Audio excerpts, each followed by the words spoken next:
House Republicans have accused the Biden administration of failing to correctly reappoint more than a dozen top-ranking national health leaders. They're questioning the legal validity of more than $25 billion in federal money spent by the Biden administration for research in 2022 alone.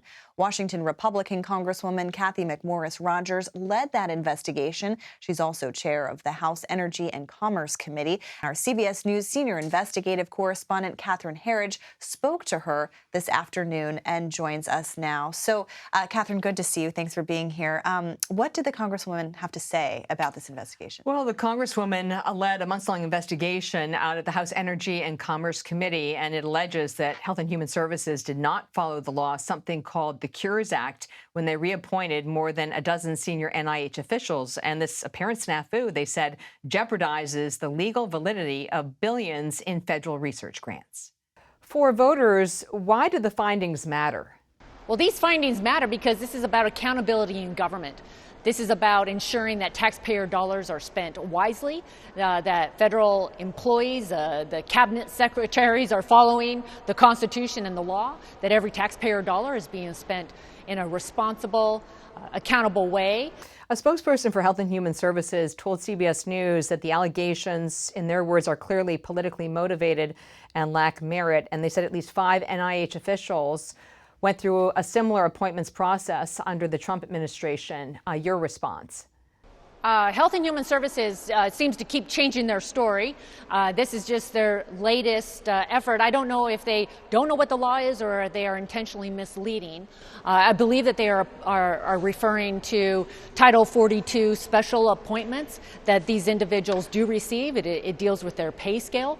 But what we are talking about is a separate provision in the law. It was added in the 21st Century Cures to provide accountability to taxpayers and by Congress. It was intentional, and it is to ensure that these individuals actually are appointed or reappointed by the Secretary every 5 years, and that didn't happen in December of 2021. They could have corrected it immediately when we brought it to their attention, but they didn't.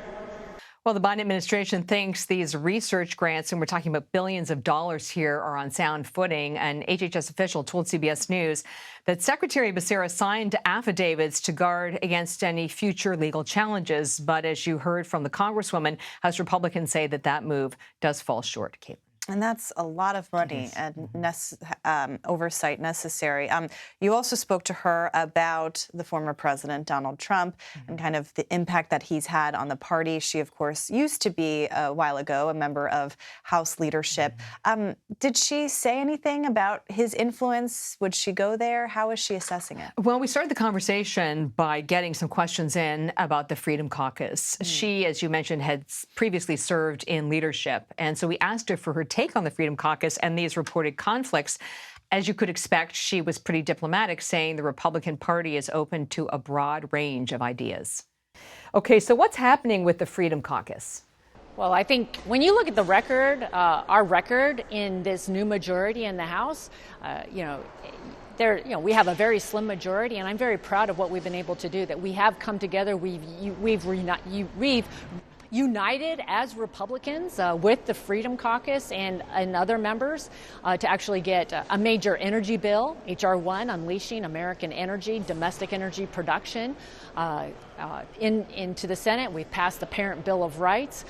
We have gone to work on a whole host of issues and gotten the votes in the House. It's the legislative process, and I applaud Speaker McCarthy for opening up the legislative process, making it more of a bottom-up approach. For House Republicans, has the Freedom Caucus become a distraction?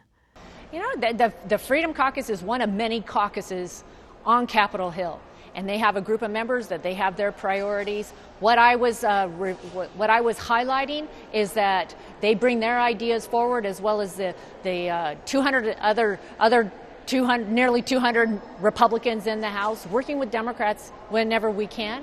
But we've been able to unite around some major policy victories.